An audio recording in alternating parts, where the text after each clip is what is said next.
Since when did I promise for every tiny detail of my operation to be available to you? It was a software issue, and software is my domain. Not when someone steals it. What was in this place, this so-called research center? What kind of software are we talking about here? I don't have to answer your questions. You'd be nothing without me. Fine. Then let's see what you are without me.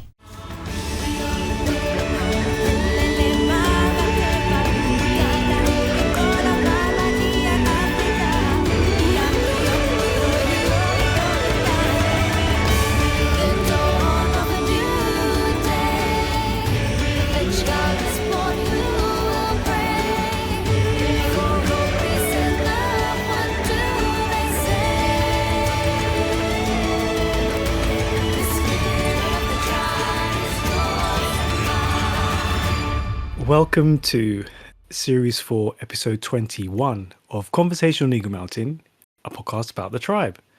I'm your host, Lance, and joining the podcast panel today is Liz.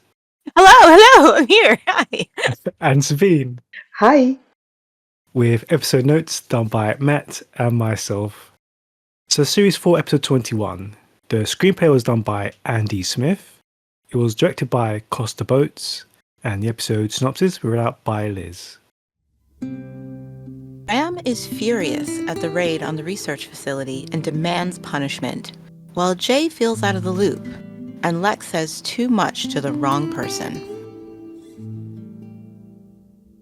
I think this episode is proof that you can't polish a turd. Mm-hmm.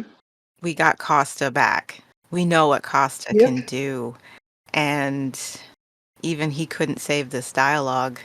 Yeah, I did appreciate some shots was really good, but the dialogue, yeah. Andy Smith. You tried your best, Andy. There's actually some introspective stuff in here. It's not Andy's fault. It's actually included, and I think in another situation we'd be praising it. The problem is it makes no sense for this stuff to suddenly be coming to the front now. Episode 21. So it's like, kudos to you, Andy, for trying to actually delve into what these characters should actually be saying to each other, what they should be conflicted about, what they should be going on with them, what their conflicts should actually be about. But you came too late. That actually highlights the whole issue with this episode. If it had happened episode 4 or 5, fine. But it is really late in the game to be having some of these scenes and conversations. Somebody go get some blankets. We need to keep them warm. Is she okay? I don't know. Can somebody help me? Grab his arm. You're all right. You're safe now. Get away from me. Shut up, you idiot. We're trying to help you. Lex, leave them alone. They don't know what they're doing. This one does. He was trying to take a swing at me. We open this episode to find out that the Moritz have rescued Amber and some of the other test subjects, bringing them back to the mall.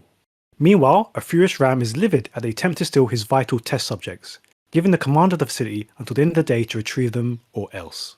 So yeah, generally, how did you feel about the off-screen nature of the rescue and then Ram's immediate reaction to it? I mean, I totally get that Ram's pissed. These are, his prisoners. They were supposed to be guarded well. And apparently, his flying monkeys didn't do what they were told. So from Ram's point of view, I get that he's annoyed. But yeah, it's just seeing how they brought these people back, and apparently not all of them. Right. Mm-hmm. How on earth, if you can't carry them all? Like Trudy was there, Bride was there, Lex was there, Salene was there, and Dee. So I guess that's 5 of them, so they could only carry 5, so they left 1 behind? It's a weird detail to include and yet not discuss with the rescuer. Mm-hmm. Mm-hmm. And how do you pick the person you leave behind? Right. It's very strange that they would include, because I actually kind of like the concept of finding yourself in this situation. They didn't know what they were going to find in there. Okay. They knew Amber had been taken, but they didn't know what they were going to find in there.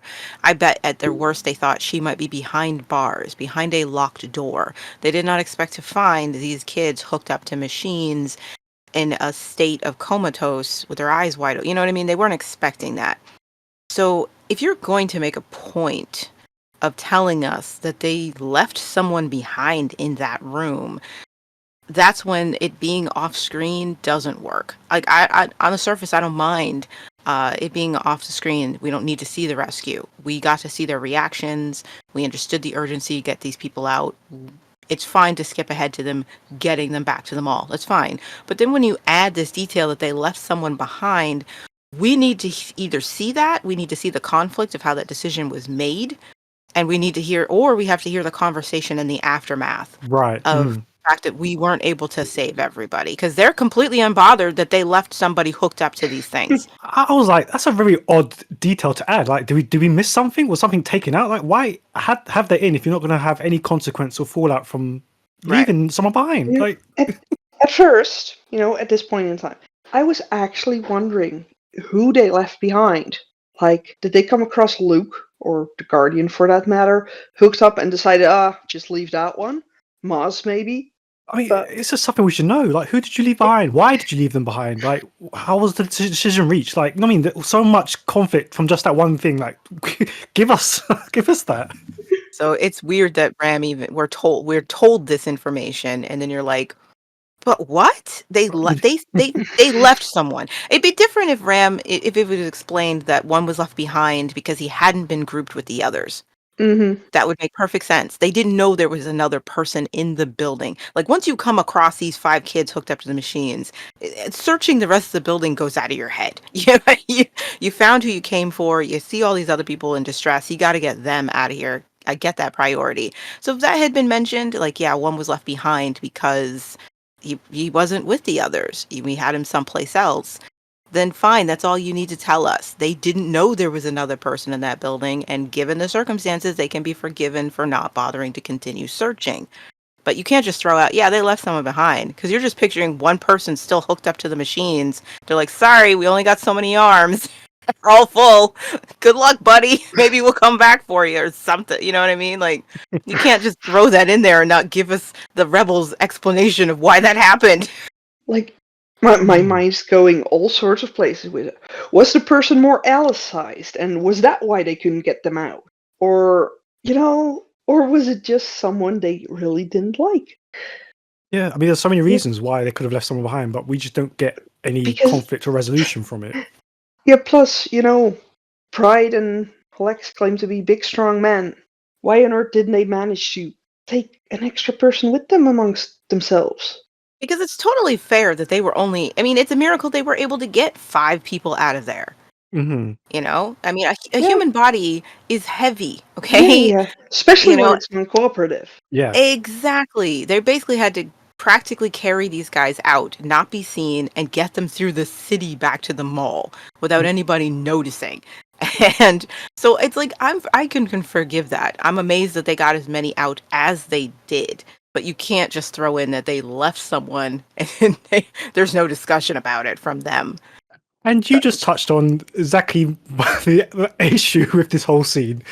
No one saw them throughout the whole city. The technos, with all their magical CCTV, did not spot them anywhere at any point in time. This is where the tech just becomes silly now, because like you've shown that Ram can see everything at any time, and now all of a sudden there's no CCTV in this critical experimental place, and no one saw where, not even where they went, who took them. You didn't see none of that. Like, convenient. That's like the only way they could have slightly gotten away with the not being seen by the cameras was if Chloe told them what routes he took with Ved to avoid cameras. But Chloe wouldn't have even known they were trying to avoid cameras because she didn't know they were going someplace they weren't supposed to. Yeah, but with how twitchy Ved was once they were there, that they shouldn't be seen, that would have at least been it would have been a nice little. It would have been an attempt. And they did this in broad daylight. That's what's really great. Broad daylight, weren't spotted by anybody. Alex just went, nothing to see here, people. Move along. And the truth is, they wouldn't have been able to avoid any cameras because it's heavily implied they don't even know where the cameras are. Mm-hmm. Because Ram has them everywhere, magically everywhere. And these people don't realize they're being filmed most of the time. True, yeah. They have no idea. So even that doesn't work. Like, they avoided the cameras. How? They'd have to know where the cameras were, and they're magically everywhere, wherever Ram needs them to be, except when the plot requires him to not be able to see what happened. Nah, he wasn't paying attention to it. He had his mind on the girls. Or on Ebony, basically. No wonder Ram's so pissed off. Broad daylight? Broad daylight! You guys saw nothing. Nothing. And it leads back to the last conversation we had. Like, how did Trudy get all those guards away? Like, what did she do? Like, in broad daylight to get them? I still say she flashed them. These boys, Oh, all man. nerds, have never seen boobs before. That's what must have been it. If I'm Ram, I'm killing everybody. I'm killing everybody who's at the facility. I'm so mad. I'm like, you guys have got to be kidding me. We have the city on lock. You messed up this. Everyone has to die now. It's such a severe level of being surrounded by idiots. Like, at that point, whatever it is the Technos do to you, because they don't confirm what it is that's being done to you, because they can't pull the trigger, because this season lacks ovaries. But yeah, whatever it is Ram does, he needs to do it to all of them. Oh, we will get to that. We will Team get Ram. to that. Delete everybody. This incompetence will not stand. These guys are so colorful. They're like a bouquet of flowers, and they weren't spotted by anybody. Smuggling a bunch of comatose kids across the city. Especially, they make a point of telling you that this facility's on the edge of the city where nobody goes. They had a ways to travel with them to get back to the mall. It's just like in the center of the city. Everybody needs to die. Everybody. But you're forgetting, Trudy now has magical stealth abilities that she picked up at the Gaians. The one, the abilities that Pride suddenly lacks because of spending too many hours in the city. Well, you see, the Gaians' magic powers, they wear off after a while. If you're away from them for too long, you lose all your abilities. So, because Trudy will lose her abilities too once she leaves the Gaians. So, it's the lack of magic potions Mm. or herbs. It's just the atmosphere. It's like a pollen that you're breathing in. If you're away from It's it the too magic long. mushrooms. You want to make some kind of deal with Ram? I'm not saying that. Well, what are you saying, Lex? These kids are obviously valuable to him, judging by all that security, right? So we find out what's in their heads, and we trade it for something. Like maybe our friends. Trade them, you said. The guinea pigs. Turn them over. Well, that's one option. While Chloe thinks that the rest of the Technos will turn on Ram when they find out what he's been doing, which the tribe respond to with her conspicuous silence. So yeah, what did you make of the post-raid conversations at the mall? Honestly, I get it. I get where Lex is coming from. Yeah. That's... Sorry, but these other 4 people that they rescued, they mean nothing to them. Can you imagine if they could have useful people back again? Like Jack, or Alice. Season 2 Alice, not Season 3 Alice, but... Or Tysan. Mm-hmm. Bray. Yeah, it works in a lot of ways. In a lot of ways. It doesn't work in other ways. We already discussed why it doesn't work. It's too late to be finally addressing this stuff, but just in its own bubble, it does work. When you look at on paper, the Techno storyline is pretty good. Okay. It's the execution of it. When you actually see it play out, you realize how flawed it is. If you're talking about a group of people who the reason they haven't been able to fight these Technos is because they've had zero leverage, and all of a sudden you have leverage. That desperate talk of we could finally trade them for the people that matter to us. It's cold, but it's a reasonable thing for someone to say when you have spent I don't know how long it's been. It's probably been 2 weeks at the most. But if you spent all that time desperately wanting your friends and family back, but you had no leverage against the Technos, you can't fight them. They've got you beat on the tech side, and so you've just been biding your time, seething in anger, but you finally have something that they might want. It's reasonable that someone would suggest trading for what they want. Again, though, our characters gave up the ghost on the missing from the very start, and only recently have even expressed wanting any of them back or trying to get any of them back. You know what I mean? So I'm fine with him saying that. And then I even like the finally getting some insight into how Chloe views Ved and the Technos in general. It's clear from what she says that she's, again, kind of pulling an Ellie, where he can't be like the rest of them because I like him, you know? And even though, again, it's naive and a stupid thing for her to feel or think, she's young enough to be naive and stupid enough to feel that way. It's okay that she thinks, yeah, I know he put a torture bracelet on D. I know he was a total dick to me when I first met him, but he's been nothing but nice to me since. He mustn't be like the rest of them. That's how I reconcile my feelings for him. And she believes it. If Ved knew what they found, he would never be on board with it. Even though common sense, as Sabine said, he knew about that building. He knew he wasn't supposed to be there. Common sense would say, why? Why does he know that? You know? Instead, she tells herself, he knows he's not supposed to be there, but he doesn't know why. He couldn't possibly know why, you know? That's nice insight into Chloe's frame of mind. Like, oh, okay, she's deep in denial because she likes this guy. It also shows that she still wants to be, you know, on the team with her family. And she even expresses being anti-techno, but she's trying to find a way to justify liking a techno, which again has never come up before until this moment. Yeah. Mm-hmm. The flaw with all of this is that it's episode 21. You know, that's the biggest flaw. Otherwise, all this stuff is like, yeah, it works. It makes sense for a character to feel that way or say that. I have to say, it's a little bit nice character growth, I guess, for Salene, because she's already heard that Bray was taken as well. And she's not jumping at Lex's idea of switching these people for their missing loved ones, because, let's face it, out of the other people, Salene couldn't care less. But Bray, she usually does care about any opportunity to try and get Bray back. Then again, she has pride now, so I guess he doesn't matter anymore. No, I liked it as a conflict, a discussion. If they hadn't had it, we would wonder why they hadn't had a discussion like that, Mm-hmm. you know, and instead they actually do have it, and both sides make sense. You know, should we gamble and try to get our loved ones back? And then a more like humanitarian approach is no, we are not trading anybody for anybody. We cannot deliver these people back to the technos. We saw what they were doing to them, and we still don't have a grasp of what was being done to them. We just know it was horrible. And we can't be those people who put them right back in that situation for our own gain. You know, I'm glad they had the discussion. Even though we left one behind. You know, we left one behind.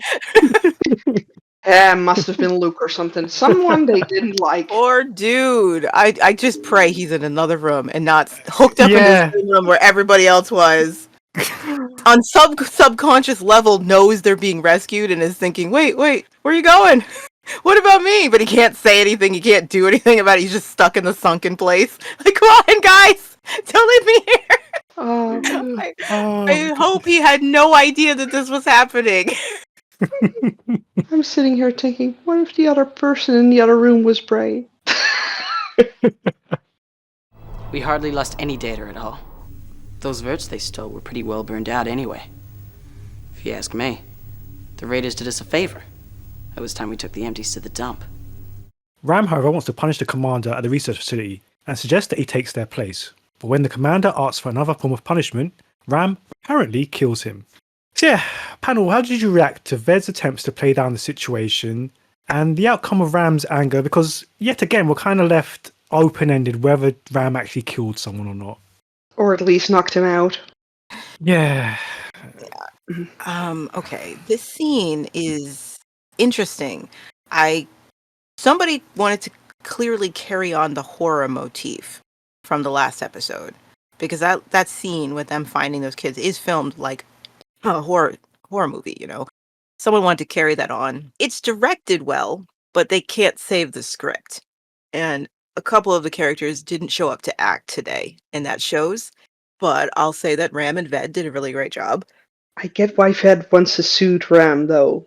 Like, he must have seen Ram's response to failure in the past, and, you know, deflecting it towards, it's not that big a deal, we needed to get rid of them anyways, now we don't have to. Mm-hmm. I get why he tries to play it off like that. Because let's face it, if he doesn't, he could have ended up just like his teammate. I really appreciate Dan's acting here. That doesn't say a whole lot, but if you stare at his face, he is Yeah. acting his butt off. It is very clear that a lot of thoughts are running through Ved's head as this is all going down. You know, Ram's lecturing them, and Ved is just very quietly listening to the situation. But those wheels are churning. They haven't had any problems with the Verts when it came to this place until Ved brought one there. Mm-hmm. You can't tell me he hasn't considered the possibility that Chloe is somehow involved in what just happened Mm. and how he feels about that.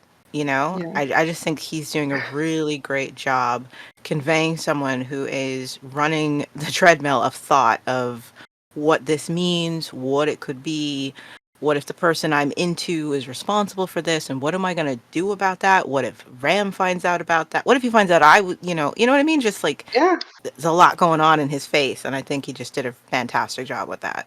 Yeah, I agree. Yeah, because he must be terrified, honestly. You know, if besides the fact of what it means to him if Chloe was involved, what it means if Ram realizes Chloe was involved and realizes their connection. And it's not just fear. It's clear that he may even be Yeah. feeling a sense of betrayal or Mm-hmm. anger if she's involved, you know?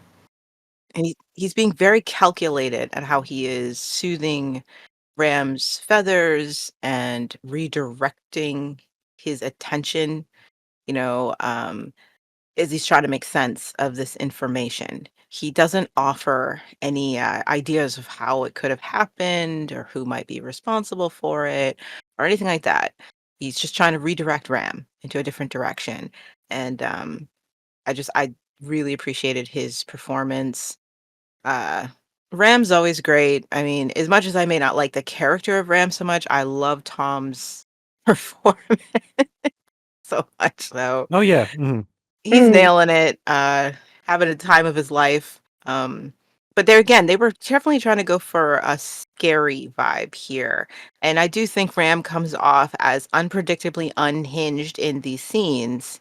And the reaction should be fear from everyone around him because he's about to blow, but you have no direct idea what direction he's going to blow in. And you're just a deer in headlights. Like, please don't look at me. You know, Siva's scream could have used a little work. Uh, Could have used another take or two or 3 or 500. It just any other take but the one they got. That scream. Yeah, that wasn't the one. Maybe they thought it was. They go for a scream where one isn't even necessary to express the fear of opening a door and walking in on a body. You know what I mean? Sometimes a scream isn't necessary, but they're always trying to put in exaggerated screams where they may not be needed. And I feel like this is right up there with Salene screaming when she sees Bray and the rebels breaking in. Not the scream wasn't necessary. This is one of those moments where she didn't need to scream for me to be convinced she was scared walking into this and not knowing Yeah. what the frick she just walked into. I'm suddenly imagining if it hadn't been Siva but Java walking in there. She would have just moved him over with her foot. Because that's the thing. Like Java has seen this before. She's seen it. She's already have to dispose of the boys before. She knows how Ram's like. So like, yeah, that scream reaction. Just we don't. Yeah, need that's that. what makes Siva scream also out of place. She has also seen this. I can buy her being completely startled to walk into this, not expecting to.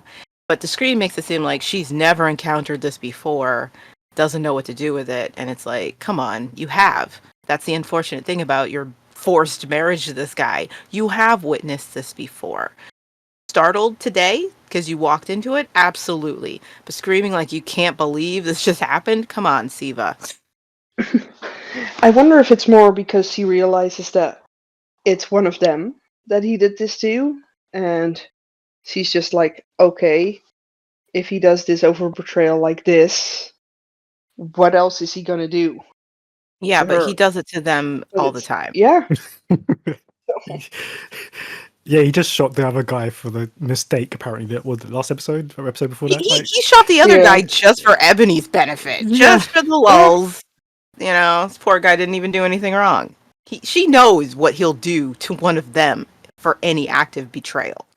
And again, I mean, you kind of, I mean, you're right, Sabine. Like, she does have that kind of. Obviously, she's just gotten out of that antibiotic situation, so maybe her reaction is a bit. I know it's overreacted, but because of that fear still in the back of her mind, yeah. I'd just be like, is he gonna stop at one? That's what I would be thinking. Like, if I was Ziva and I walk in, like, Yeah. she already heard what all the commotion was about. Like, everybody knows something happened at one of the techno facilities, and Ram his head is spinning in circles right now over it. And I don't, know exactly why she walked in there, probably because she's been avoiding him, and she's like, oh crap, I better, clock in my presence, make sure everything's cool. And walks in and sees this. If I was her, I'd be like, oh crap, is he gonna stop at just this guy? Are we all in danger in this room? Maybe I came at a bad time. I wonder if she's normally the one to calm him down a bit to prevent things like this. Yeah. Slightly distract him in order not to have him shoot people. Well, he does make that clear whenever he's irritated, wants a back rub or something. He always wants Siva. Java may offer to help, and he'd be like, no, you're not the wife I even like. I want your sister. Go get her. Java's not the calming type. No, she's the cleanup But crew. she should be his favorite, at least in one aspect. You know what I mean? Like, if you're going to be into polyamory, you should appreciate what each wife is bringing to the table, right? Java's the wife you can count to press that button. If it needs to be done, you got her for that. Yeah, sometimes you need cuddles, and that's what Siva's for. But you need to know that there's a do or die wife. Okay, you need to know that. That's what Java is. You need the wife where you say burn them all, and she's already got the match lit. He should appreciate that more. She would. It's kind of true. That's never played up in the script at all. She's just the junk wife. The junk wife. Come on, Ram. Honestly, the scene made me think of Sam Raimi. I don't know if you guys are familiar with the Sam Raimi Spider-Man movies or his career in general, but he's known for campy horror. That's how his career started, in fact. And now and then, if he's doing a movie that's not, let's say it's not like the Spider-Man movies are not horror movies, but he likes to throw in a scene that reminds you of his origins, where all of a sudden it just becomes just a horror scene in the middle of maybe a campy movie. That's what this reminded me of. I was just like, it was, I don't know, it just had Raimi all over. Someone was trying to be very artistic in filming this scene and really raising the horror aspect of being stuck with somebody like Ram and how terrifying that actually is. I appreciated the effort. They must have all watched that movie Mouse and Sammy were looking at first. You okay? Fine. Come on, Lex. How long have we known each other for? I know what you're sulking about. Tell me. You were hoping we'd find Tysan in that place. Yeah. Well, maybe it's a good thing we didn't find her then. And judging by what happened to Amber, you really do love Tysan, don't you? I married her, didn't I? Yeah, but that's not the same thing. I know you love her, because it's been a while since she was taken. If you didn't, you would have found somebody else by now. At which point, Lex suddenly remembers that he was supposed to be meeting Siva and promptly leaves. But on reaching the hideout, he finds Java waiting for him and she warns him of her sister. So yeah, how did you react to the scene between both Salene and Lex and then Java's warning? That was the nicest way you could call someone a slut. Well done, Salene. That was the nicest way. You could be like, I mean, you must have loved her because we all know you're a whore. So I was like, oh, and she's being so genuine. You of all people. Oh my God. That's her that was her being a genuine friend with him. It killed me. Ooh. No, I like the scene between Salene and Lex. It's the only flaw is that it's an episode 21 discussion. And it should have been an episode 2, 3, 4, 5 discussion. Not now. Are we supposed to start caring that Lex is conflicted over this? But from Selene's point of view, with it having been this many episodes, and in her mind Lex is still celibate, for her it's like, it's been forever since Lex was with someone. Yeah. That's what makes it so great. She's being genuine. She's being a genuinely supportive friend. and like letting him know, look, I'm not trying to shoot down your ideas. I see where you're coming from. I understand why you suggested that, even if no one else agreed. She's being a friend to him, and I do Hmm. like these kind of scenes between Selene and Lex, and because they both play very well together. They just don't get enough times to do it. So I do like the scene, but again, I'm just like, it's news to us that Lex might be conflicted. It's news to Lex that he's conflicted. It's He's like, what are these feelings? And I like the scene with Java. I really like Java in the scene. I mean, Java knows what mood Ram is in. She doesn't want that rage on her sister, especially not over someone as crappy as Lex. Yeah, once again, it's implied it's Siva she's looking out for. And I like how calm she is. Like, look, you've had your fun, but it needs to stop. I'm trying to keep my sister alive, Yeah, I and appreciate that. That kind of calm, Yep. just warning. Like, yeah. there's no like over the top threats. She just does the, I don't say I didn't warn you, because if it comes down to it, if she's got to protect Siva, Java's basically saying, I will throw you under that bus so bad, and I will make sure that he backs it up over you. Hmm. If that's what it will take to protect my sister. I'm just giving you a heads up, man. For your own good, back off. I'm not going to let my sister fall for you. Yeah, that was good. I like that. Hmm. She doesn't even seem mad. It's like she gets it why Sivo sought someone else out. She gets it. She understands. She even sees the appeal. It's not like Lex is hard to look at, but she's like, okay, you guys have had fun, but it needs to stop. Things could get dangerous for her. And she's already putting her neck on the line for you. And her husband is insane. Okay? Hmm. It's like she's actually showing him respect by giving him the benefit of the doubt by having a simple conversation with him and thinking he might actually respond to a calm conversation and a warning to stay away. I did like the reveal on the bed. Yeah, I like that reveal. And Because I'm they just are like, twins. So it's just like, I like that little reveal there, babe, I'm sorry. And then she's just, the camera pans over and you see her face just listening patiently. Like, nice. I like that. Meanwhile, Jay is angry that he didn't know about the research facility and confronts Ram. Jay, I can't talk right now. Jay, what's going on? That's what I'd like to know. Someone broke into a research project or Broke out from what I've heard. I'm gonna see Ram about it now. are you in trouble? You tell me. I'm supposed to be head of security, and I've never even heard of this research center. Ram, however, later apologizes, but he's just going through the motions and still doesn't disclose the whole truth about the facility or his punishment of the commander. So yeah, did you enjoy the escalation and conflict between both Jay and Ram? And that added confirmation about the hospitals that Jay really wants as his end game for all of this. Ooh, there's a lot to unpack here. I like that what we're learning here about Jay is clearly ego is an issue for Jay. His personal ego is an issue. He hasn't been offended by anything Ram has done. He's been on board with carrying out Ram's dirty work. But the thing that makes him want to quit is that he wasn't informed. He was left out. I just think there's something about that little temper tantrum. Like, oh, well, if I'm not important, if you don't need me, then do this without me. Like, that's what you find offensive about Ram's regime, is that he hasn't clued you in on this. He even said when he's talking to Ebony, she recognized something's wrong right away. And he's just like, I'm supposed to be the one who takes care of security, and I don't even know about this place. He's more offended by that. He doesn't even seem that concerned about what it is they're doing there. He's annoyed that he just doesn't know.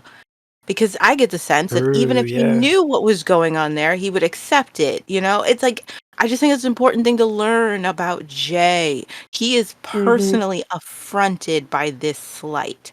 And it's like, wow, that's what upsets you? Interesting, Jay.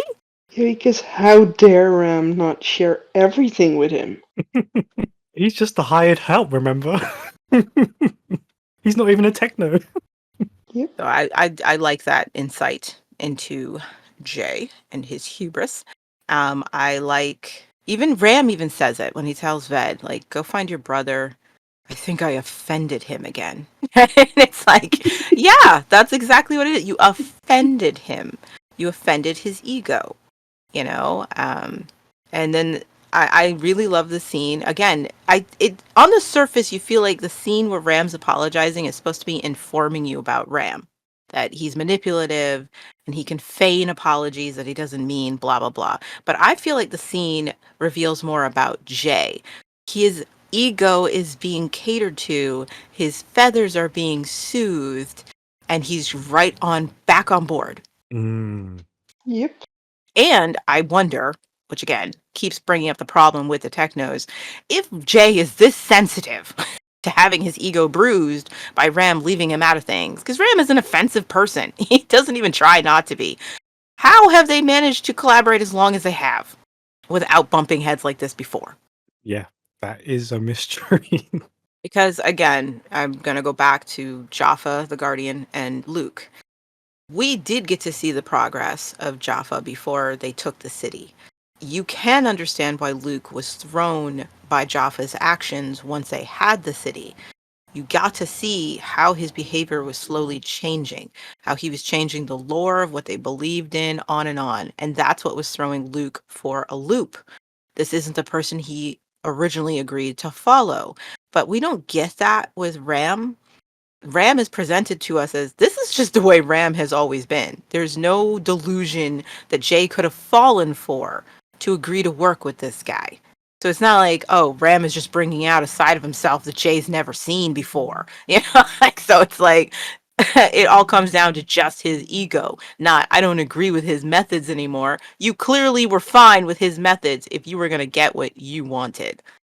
And just the idea of that alone, you know, it's Jay being this offended. It's laughable. My brain just keeps going over how on earth this relationship between Jay and Ram came to be. And it's like, okay, Jay wanted this. Ram said, okay, sure, stick with me and we'll see what we can do about that. Because Ram is adamant he never promised Jay specific things. And honestly, Ram seems to be someone who would at least comment on it if he did promise him specific things. Besides, he's way too smart to promise him things like that are never going to happen. He would have always kept it vague. It's Jay's own wishes to believe that he can get from Ram what he wants. Yeah, basically Ram is calling him out on, you didn't care about the details.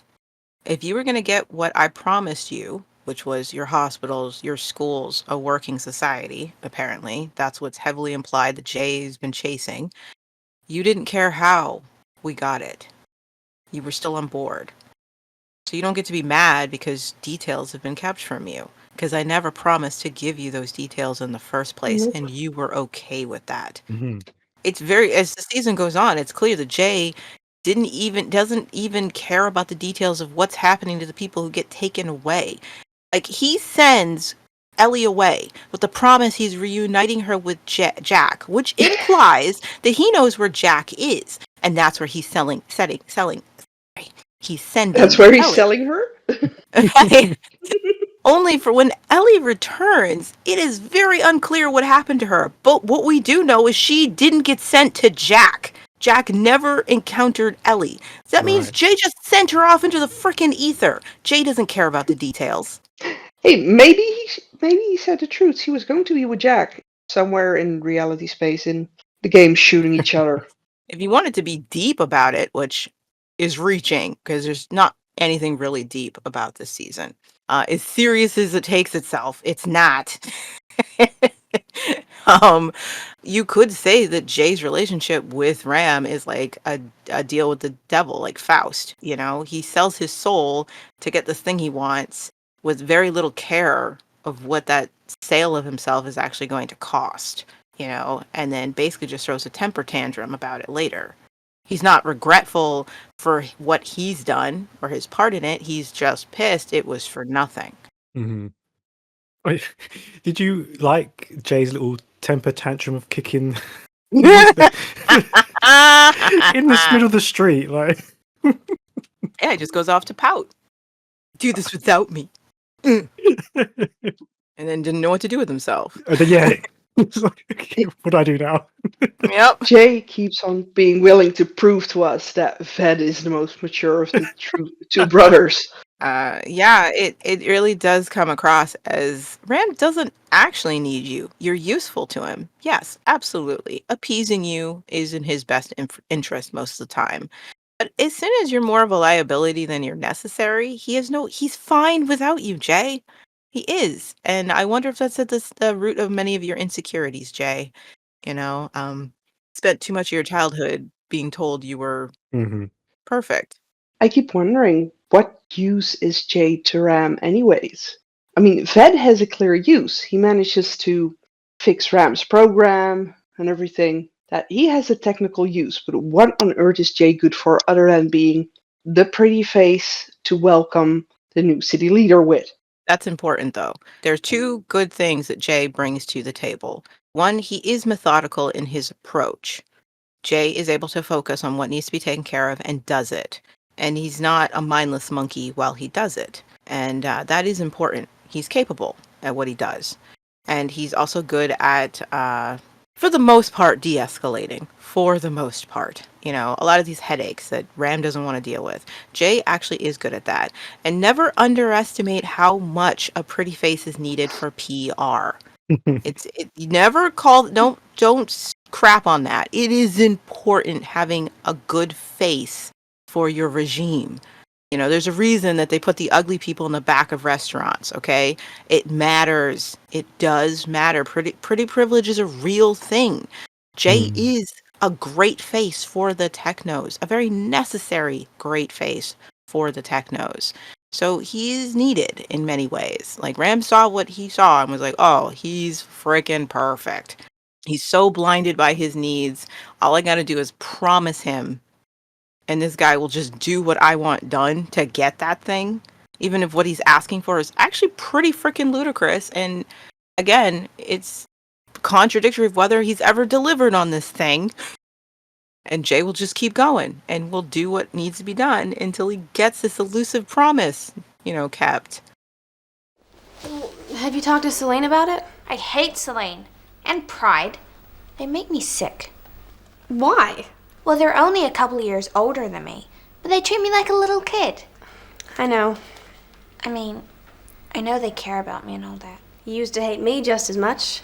Probably more. Remember why? Because I'd sold out to the Chosen. At least, in your opinion.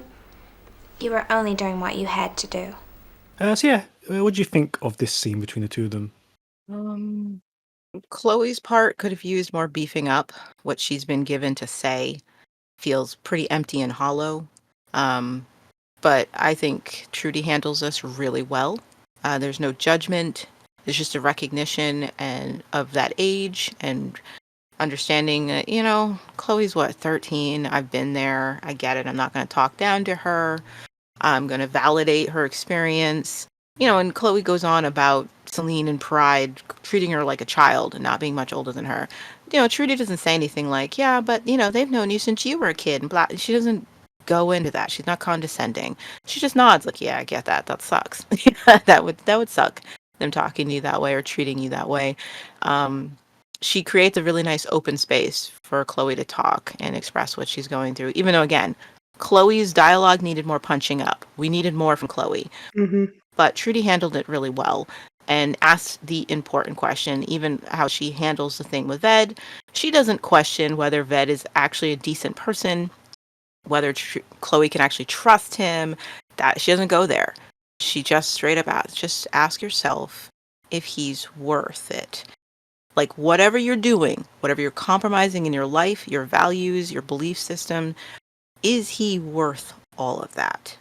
And I thought that was a good question to ask. And it's actually quite a good question to come from someone like Trudy. I mean, Trudy wasn't that much older than Chloe was at this point when she got pregnant with Zoot's kid. She doesn't need to be the one to be judgy about it, because she gets it. Sometimes it's not the right boy you fall for, and that's okay. Just ask yourself if it's worth it. Yeah. I even like how she handles the topic of emotion. Is Chloe's like, I hate Salene and Pride. Okay. And, gives her reasons. And Trudy's like, there was a time you hated me too. You remember that? And Chloe, and she's like, because you thought I'd sold out to the chosen. I even like that for once, Trudy defends herself. Like, in your opinion, that's what I had done. I like that. I thought that was important for Trudy to stand up for herself. That yes, other people have a right to their opinions of believing I sold out to the chosen. I appreciate that, her just standing up for herself there. But also the way she expresses it, that these kind of feelings do pass when we have a better understanding of where someone's coming from. And, with Chloe going, yeah, but you did that for your daughter. Her rage at Trudy dissipated when she had a better understanding of what Trudy was going through. And that's what Trudy's bringing to that table. Like, whatever you're feeling for Salene and Pride, don't hold on to it. It may dissipate with time, as you gain more knowledge about everything. I just thought that was just a nice way. Trudy just handled it, okay? I'm just giving her a trophy. I love her. What can I say? She handled her business. It's nice, though. It's a nice contrast with Salene, for that matter. Because Selene's always like, oh, Chloe, you're here. You're my new babysitter now because you own me. Whereas Trudy's acting more, well, out of the instinct of someone who's already a mother. I guess it's called insight. Trudy is talking to Chloe as though she has insight. She has intuitive idea. She's taken the time to consider where Chloe's hostility is coming from, which is like, that's effective. Salene acts like she has no idea what could be upsetting Chloe. I don't know what's going on. She used to be such a sweet little girl. But, I guess being taken by the chosen and crap, just, I don't know what she turned. Like, she acts like she has no idea and has no a concept of how to relate to this child anymore. As if she herself wasn't a moody early teen, Yeah.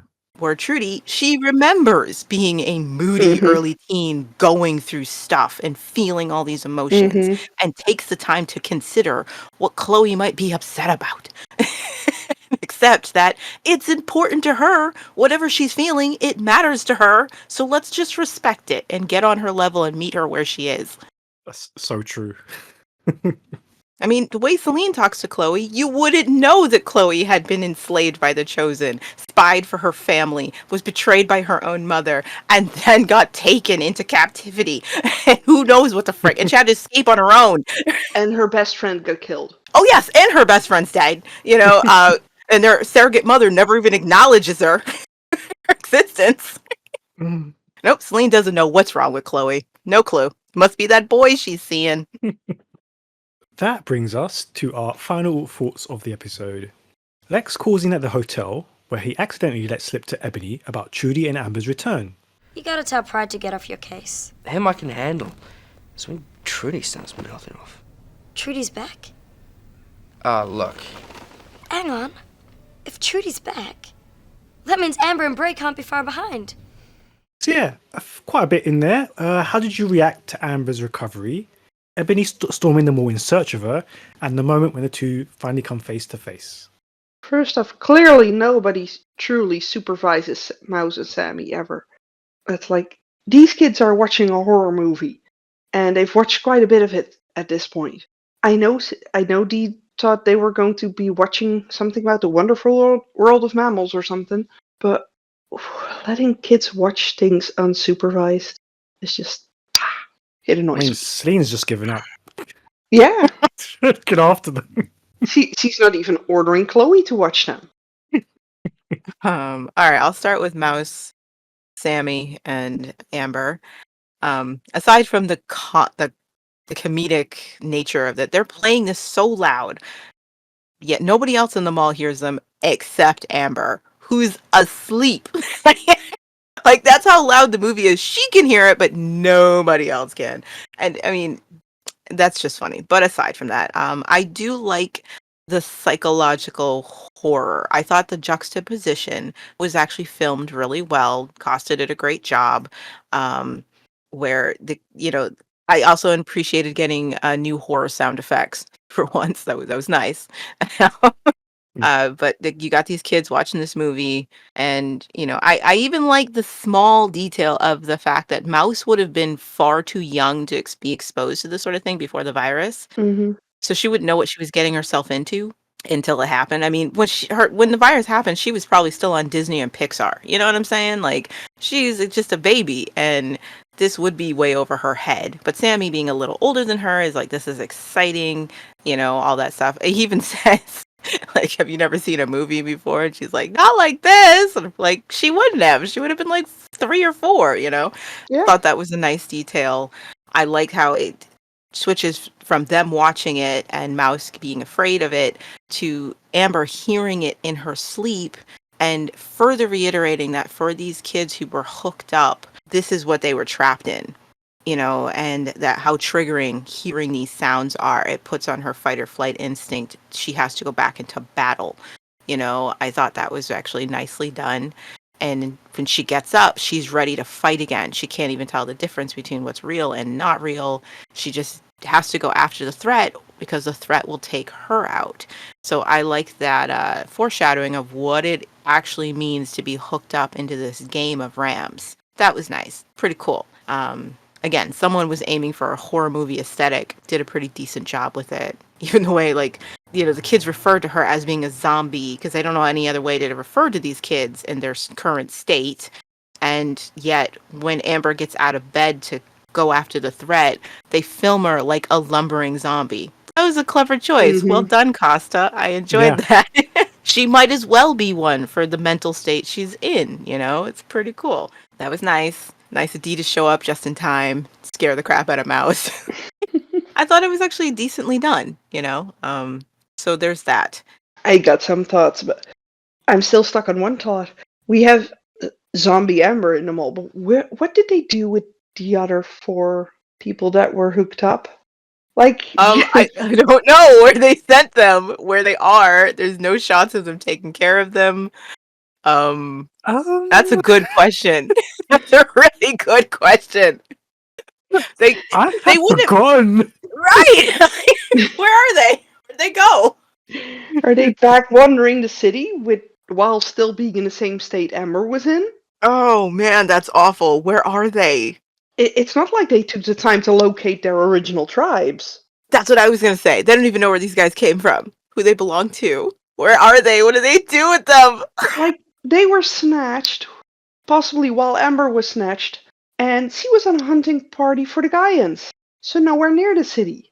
Yeah. Oh man, yeah, that's really messy, and there's not even a single shot that shows them in bed somewhere being cared for. Not even in a cage. You have to imagine they're in the same state as Amber. Yeah. Unconscious, stuck in their nightmares, in no fit state to be out wandering anywhere. Exactly. And yeah, how do you find who they belong to and deliver them back to their tribes? I'm sure maybe one you'd be like, oh, I recognize this person. I know they're part of this clan over here, and you brought them. But I mean, there's 4 people. How do you find who they belong to, where they literally could have been grabbed at any time, anywhere? And are in no state to properly speak yet. Yeah. Unless they magically recovered quicker than Amber did. But... Right, exactly. Convenient that, I mean, one guy was still delusional. He was taking a swing at Lex, and he didn't know where he was. Yeah. Just a magical infirmary where the rest of them were taken. Amber's the only one who got a single unit room for herself. So they're in the room where Salene used to be. After her accident with the Chosen. Very clear that, I mean, I get it. Amber's the important person of the group, but yeah, we needed some clarification of where the rest of them are, if this is the state Amber's in. They did leave one behind, so maybe they did just leave him outside. Like, all right, make it home. Good luck. Make smart choices. They're just out there in a zombified state, losing their... Oh my gosh, it's horrible. But honestly, I wouldn't put it past these guys. I'm just going to be straight up about that. Lex left them off at the market. Lex at least was like, let's at least trade them. Get some food. The rest of them were like, no, we're not going to do that. But Pride's like, okay, you guys are free. Good luck. Yeah, we're not trading you, but YOLO. Hope you find your way home. I don't even know where they are. Yeah, that's bad. That's bad. And again, I can't give them credit for doing anything else. Like, I hope they're just somewhere else in the mall laying down, recovering. Hope I hope that's what's happening, but I don't recall any future scenes where these guys are referenced again. So maybe there is Yep. something because I don't know season 4 by heart like the first 3 seasons. So I don't remember it. I don't know if them still being in the mall is going to be referenced. So I'm going to hold off some judgment because maybe I'm wrong, but Lex and Ebony. Has this got anything to do with the break-in? Amber isn't one of these guinea pigs I keep hearing about. I'm not even here. I think this is a scene that could have used a better rewrite. I don't have a problem with the concept of Ebony getting information out of Lex that he doesn't want to give. She's done it before. She's very good at that. She outsmarts him all the time. That does not bother me. I don't think this dialogue sells it or makes it believable that he would just give up the ghost this easily without seeming to know that's what he's doing. So yeah, it just needed smarter dialogue. That's all. Because I don't care for it as is. Oh, of course Lex gave them up. Yeah, and I don't mind that. I just feel like it doesn't make Ebony look smart, it just makes Lex look stupid, and it also feels like lazy dialogue to get us there. That's all. So that could have used a rewrite. Yeah. But otherwise, I'm okay with her fishing for information and finding out what she does, putting two together. Again, she's done that with him plenty of times, you know. So, I do appreciate that Lex tries to take her focus off of Amber by making it clear Amber isn't in a fit state to be a threat to you. Just leave her alone. You know, that's a rare, tender moment from him. I do have a problem with Ebony hyper fixating on Amber. I guess there's something about the scene that just makes it seem like, Ebony, do you not have anything better to do? You're literally sitting in your own hotel lobby reading a magazine. Like, you don't have a city to run, and you don't have a megalomaniacal maniac forcing his way, living in your hotel, who's forced a marriage proposal on you. She just seems a little too lackadaisical here and immediately hyper focuses on the idea that Amber's back in the city and that's her main threat, that's what she needs to worry about. I didn't care for that. I mean, Amber is her main threat because she can make her look horrible to Jay, who doesn't know she benched a pregnant lady yet. But Oh, like as if Amber could make Ebony look worse. Her own sisters have called her the friggin' devil. Like, come on. yeah, but people tend to take Amber's side. I get that, but I just don't like this hyper fixation as if Ebony doesn't already have enough fish in the fire to deal with. That she latches on immediately. Amber is her threat. Like, the technos are your threat. They've taken over your city, you know? And I don't really see you caring all that much about that. The invasion that took a third of your population away, and you're dealing with that, the consequences of that on a daily basis. But Amber back? Oh no. And that feels more too much like the show telling us how important Amber is, rather than a logical leap for Ebony. I'm not saying she shouldn't be concerned, but the way she's concerned is over the top for me. I'm not sure I agree with you on that. It's okay. That's for Ebony, like, she's seen how crappy their. Let's look at the rebels and their attempts to take over from the Guardian. There was nothing working, and then Amber came back, and suddenly they made magical progress at winning from the Chosen. So, from Ebony's point of view, the main link that they were missing to get something done was Amber. If Amber's back, that might spell trouble. She might try to take on the Technos, and that threatens Ebony's current position of power. And she likes her power. She doesn't like to be threatened. And I do agree with you on the point that Ebony would see Amber as maybe the one person who would rally the city in the opposite direction that Ebony wants them to go. She wants everyone to get along with the Technos for her own benefit. I just feel like Amber should be on a long list of concerns Ebony has. She shouldn't immediately skyrocket to the top of her concerns. So much that she immediately trucks off to the mall so she can see for herself the threat that is Amber. That feels like the writers, the showrunners, reiterating just how important Amber is. Because you already know I didn't agree with the fact that Amber comes back and suddenly the rebels are ready to take out the Chosen. Mm-hmm. Because it made it feel like we were just waiting for her return to get anything done. You know? Yeah, and to me, Ebony's response to this confirms that. With Amber as the only one with magical powers to take on the bad guys. And she was already unsettled by the fact that she had seen Amber within the game while she was with Ram. So then to suddenly hear she's back, that yeah, I get that she wants to know, like, keep your friends close, but your enemies closer. You want to keep an eye on her? Maybe my feelings are informed by knowing in the future that so much of their conflict becomes about Jay rather than that just a great power conflict that Ebony and Amber have always had. You know, knowing that in future the conflict is going to be her, like Ebony being upset that Jay finds Amber so fascinating and wants to listen to her and responds to the things she says, rather than it staying on the path of Amber is a threat to my power base. So maybe that's what it is. Maybe that's what I'm feeling, you know. I do hate that the Mallrats are literally the only other tribe in the city that seem to matter, that Ebony even talks to. Like, she goes straight to them. Like, it just, in that moment when she showed up at the mall, it just made me realize, like, there are no other tribes in this city that Ebony has to deal with or talk to. This is the only one. This is the only tribe that exists. The only one that can cause her trouble. I wish the moment when Amber came out was like had more impact on me. I do, because again, I do think Ebony and Amber have had one of the most iconic conflicts in tribal history, because most of the time it was about power and opposing viewpoints on how the world should be run. It's when they're at their best. It just wasn't very impactful to me, I guess. I don't know.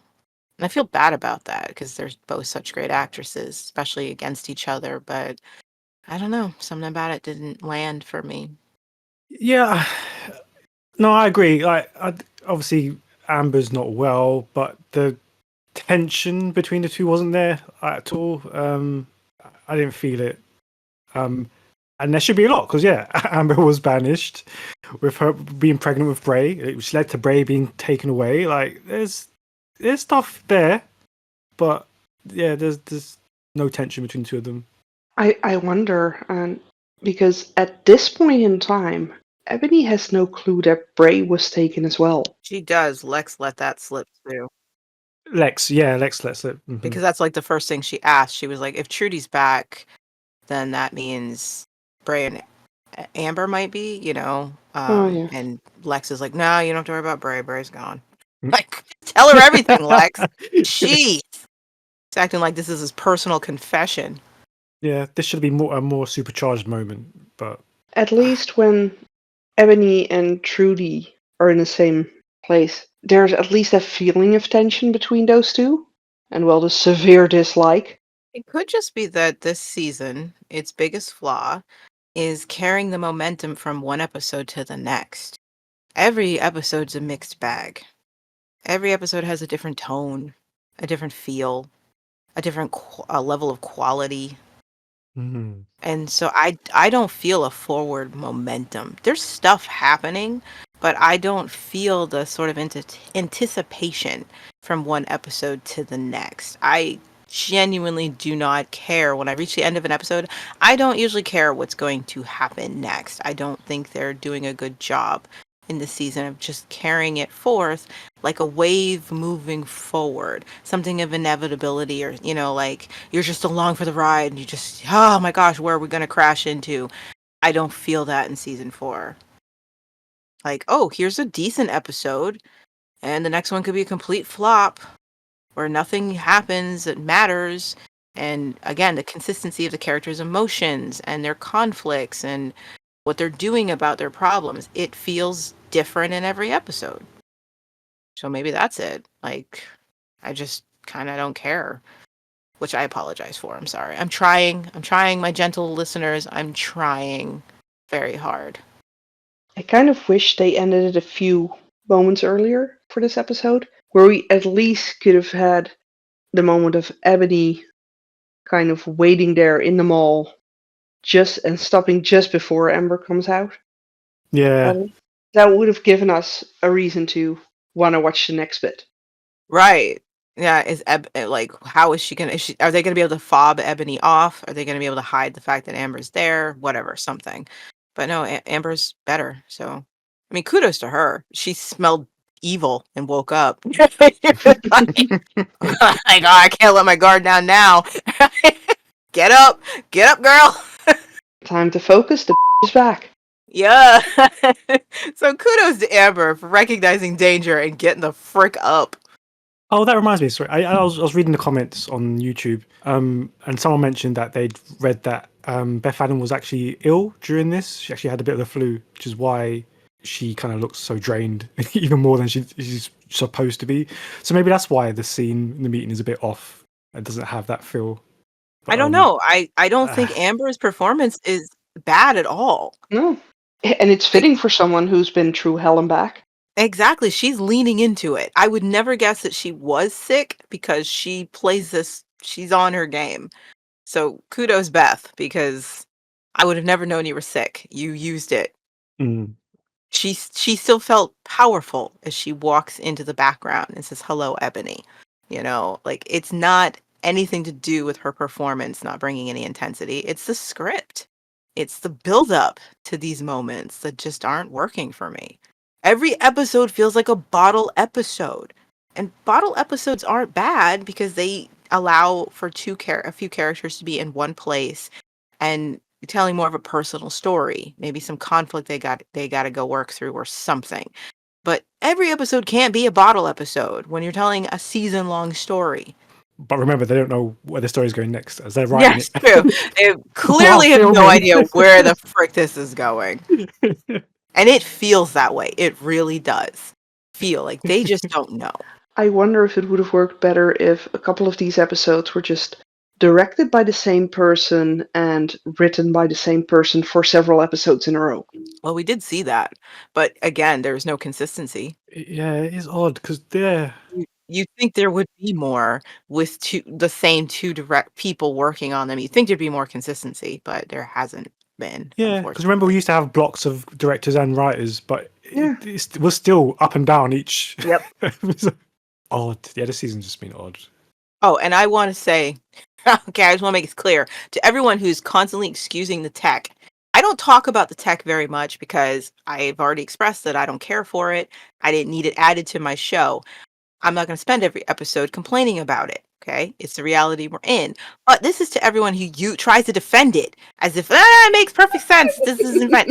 They say themselves in this episode, this tech didn't exist. They're implying that the technos created it, okay? They said it themselves that the stuff didn't exist, all right? This was not something that was common in their world, what the technos have. You just reminded me, yeah, when Pride said that line, I was like... okay, what? The show is Even telling the show. us they made this up. This didn't exist. I don't want to hear it anymore. No, the show is telling you in our reality, it didn't exist. We made it up. So you can stop trying to tell me and defend the tech. I don't want to hear it anymore. The show doesn't agree with you. It is Pride saying it, though. I mean, Tofu Boy was busy hugging trees. I'm not listening anymore, Sabine. You lost this argument with me. Yeah. The show doesn't agree with you, okay? Yeah, we'll leave it at that. I was sitting there, I was talking to myself, and my dad was like, "What are you talking about?" Because I was like, "Yeah, the tech didn't exist. The show told us that." And he's like, "Who are you talking to?" And on that note, that brings Series 4, Episode 21 to a close. Thank you very much to the panel, and you can show your support by clicking on that like and subscribe, and following us on all the major platforms. You can also leave us a comment or get in touch if you'd like to take part in a future episode of the podcast yourself. Just search for thetribe.co.uk or Conversations on Eagle Mountain. You can also throw us a donation. Just head on over to buymeacoffee.com/thetribe.co.uk. And we'll see you next time for episode 22. Until then, bye. Bye. Bye.